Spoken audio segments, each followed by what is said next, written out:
Most people who have read everything Solomon ever wrote about money have missed the single most important financial fact about his life. Not because the information is hidden, because it is hiding in plain sight, in the gap between what he documented and what he did. And that gap, once you see it, permanently changes how you understand the difference between working and building wealth. Solomon was the wealthiest human being in recorded history. Economists who have attempted to calculate his net worth in modern terms place it conservatively above $1 trillion. His annual income alone, documented in the historical record, included 666 talents of gold, plus revenues from trade, tribute from surrounding nations, and fees paid by foreign kings who traveled from distant lands specifically to access his counsel. That is an income stream with no modern equivalent. And Solomon never worked for money. Not in the way most people understand work. Not in the way most people have been told since childhood that wealth is built. He did not exchange his hours for a wage. He did not sell his time. He did not produce a good or service and receive payment in return. He built something categorically different, and he left behind a record of exactly what he built, and a separate record of exactly why the alternative does not work. Stay with this investigation, because by the end, you are going to understand the structural distinction that separated Solomon's financial architecture from the one that most working Americans are currently operating inside, and exactly what he documented about why one of those architectures produces lasting wealth and the other does not. There is a sentence in Ecclesiastes that most readers pass over as philosophical observation. Solomon writes, "Whoever loves money never has enough. Whoever loves wealth is never satisfied with their income."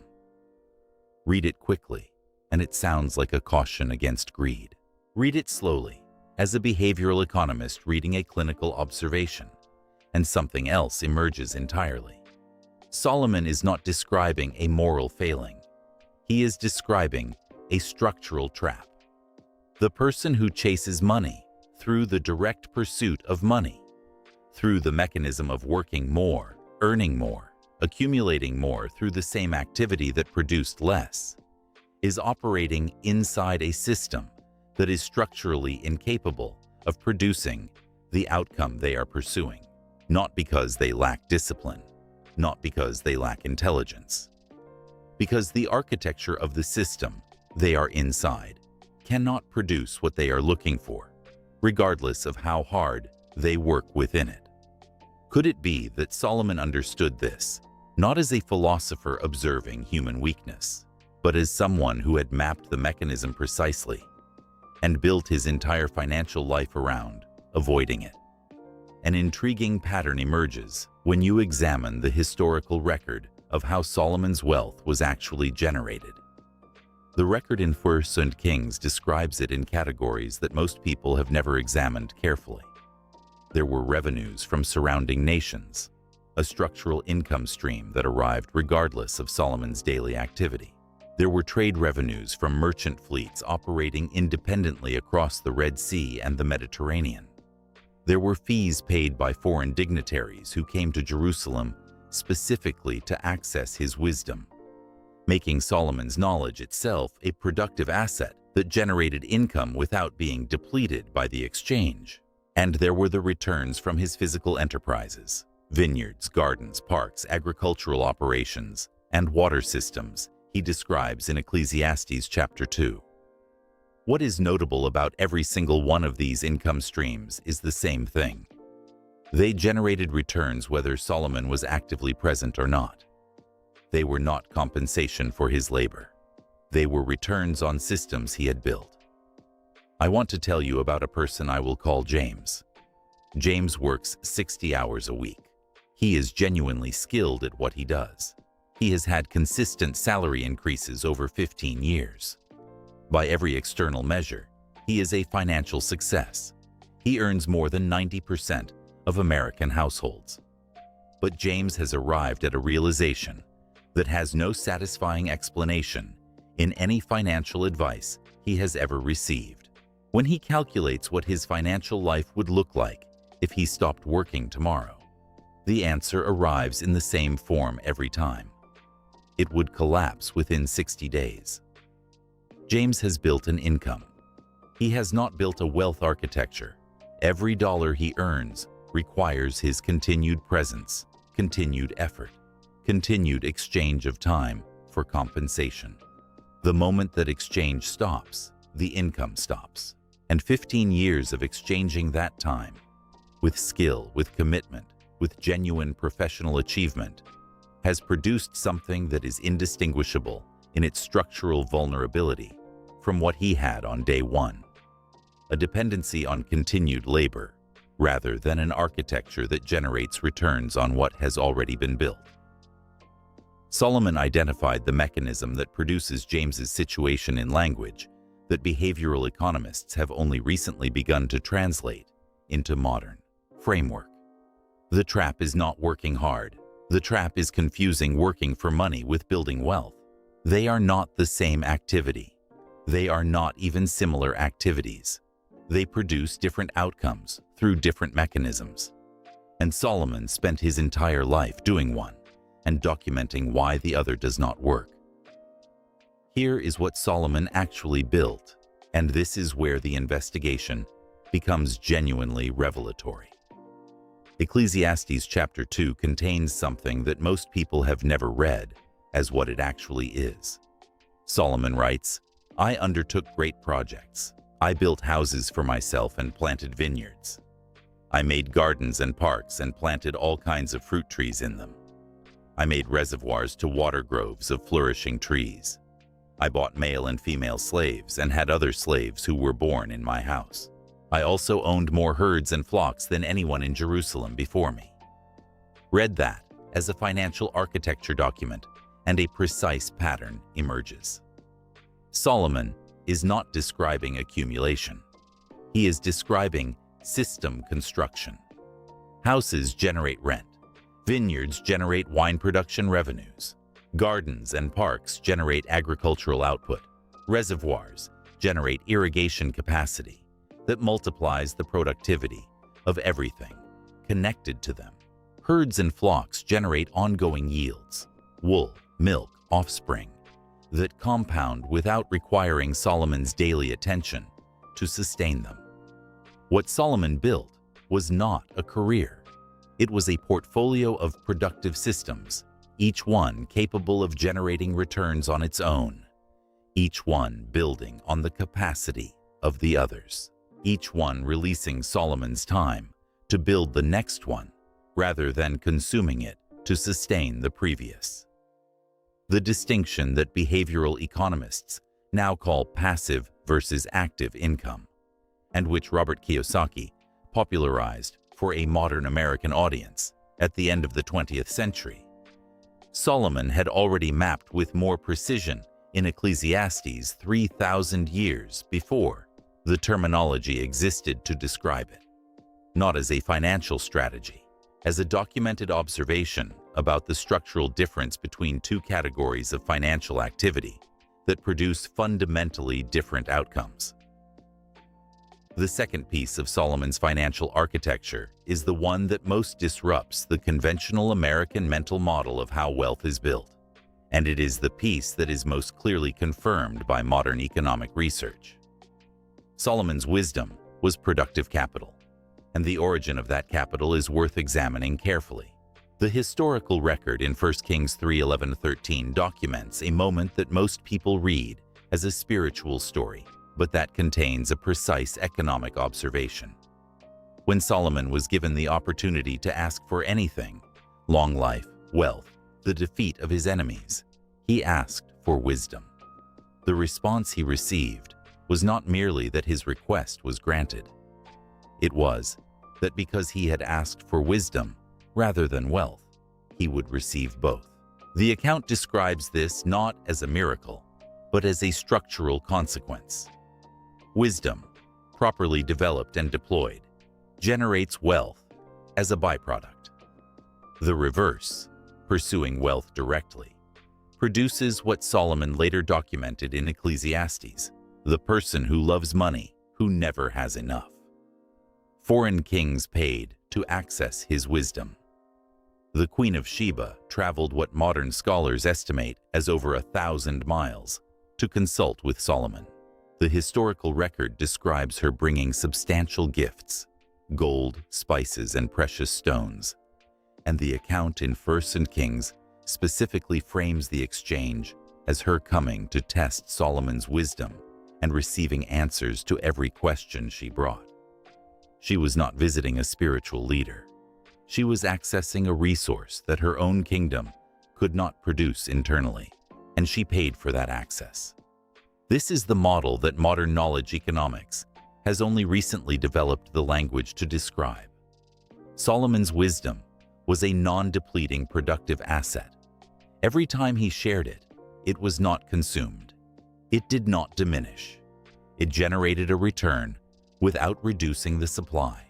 In modern economic terms, Solomon had built an asset with zero marginal cost of production and infinite replication capacity. The same structural property that makes software, intellectual property, and knowledge-based businesses the highest returning categories of investment in the modern economy. Could it be that what appears in the historical record as a story about a famously wise king is also a documented case study in the economics of knowledge as productive capital, written 3,000 years before the knowledge economy existed as a concept? Here is what this convergence of ancient record and modern economic framework reveals about the financial architecture most Americans are currently operating inside. The standard American financial path, education, employment, salary, retirement, savings, is built around a single productive mechanism: selling time. The salary is payment for the exchange of hours. The career is the accumulation of that exchange over decades. The retirement account is an attempt to build a parallel system from the residual of that exchange. But the architecture itself, the fundamental mechanism, is one that James recognized in his 60-hour week. It requires continuous operation. It does not compound without continued input. It produces income, not wealth. And it requires the person to remain inside it indefinitely, or watch the income stop. Solomon's architecture operated on a different principle. He built systems that produced returns without requiring his continuous presence. He built knowledge assets that were non-depleting. He built trade networks that operated on their own logic. He built physical enterprises that generated yields independent of his daily labor. And then he documented, in Ecclesiastes, exactly why the alternative, the direct pursuit of more money through more work, is structurally incapable of producing the outcome it promises. This is the field before the clock. Solomon never confused the activity of working with the mechanism of wealth creation. Working for money exchanges a finite resource, time, for a finite return. Building productive systems exchanges a finite investment of capital, wisdom, and relationships for returns that can compound independently of the investor's continued labor. The difference is not discipline. It is not intelligence. It is not even strategy in the conventional sense. It is architecture. Solomon built fields. Most people set clocks. I want to tell you about a second person. I will call her Elena. Elena is a software engineer who spent her first 8 years of professional life doing exactly what James did, exchanging her skills for increasingly higher compensation. At 31, she made one architectural decision. She spent 6 months of evenings building a piece of software that solved a problem she had encountered repeatedly in her own work. She released it. It generated $47 in its first month. 8 months later, it was generating $3,000 a month without her daily presence. She did not stop working, but she stopped confusing her work with her only wealth-building mechanism. 3 years later, the software generates more revenue per month than her salary. She built a field. The field produces whether or not she is in it on any given day. Elena's story is not exceptional. It is illustrative of a principle Solomon documented and practiced that has always been available to anyone who understands the structural distinction. The clock produces income. The field produces wealth. Both require effort to build. Only one continues to produce after the building is complete. Here is what Solomon understood that most financial education never teaches. Wealth is not the accumulation of income. Wealth is the accumulation of productive systems that generate income without requiring the continuous exchange of your time. The salary is not the destination. The salary is the seed capital for building the field. The career is not the wealth-building mechanism. The career is the funding source for the architecture that generates wealth independently of the career. Solomon did not document this as a spiritual teaching. He documented it as an observation about how the financial world actually works. In Ecclesiastes 5:10, he identifies the trap of chasing money through more work. In Ecclesiastes 2, he describes the alternative architecture he built. In 1 Kings, the historical record documents what that architecture produced. The convergence of those three documents across one life constitutes something that modern financial planning has still not fully integrated.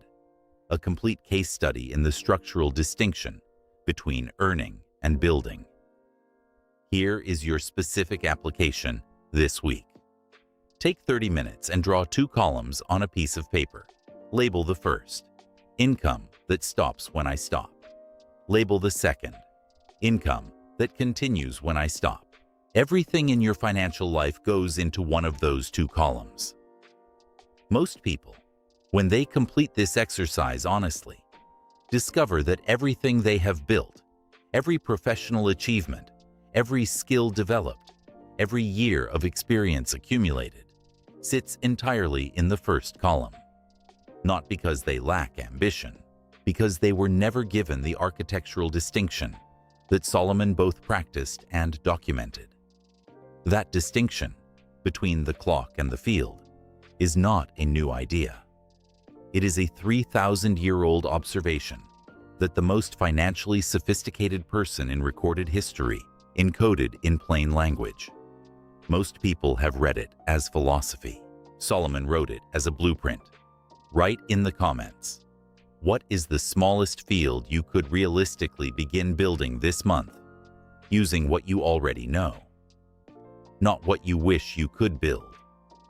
What you could actually begin with, what you already have. Let that answer sit before you. And if someone in your life is working harder than anyone around them and moving forward less than their effort deserves, share this investigation with them. They do not need more discipline. They need a different architecture. And the blueprint has been available for 3,000 years. Shalom.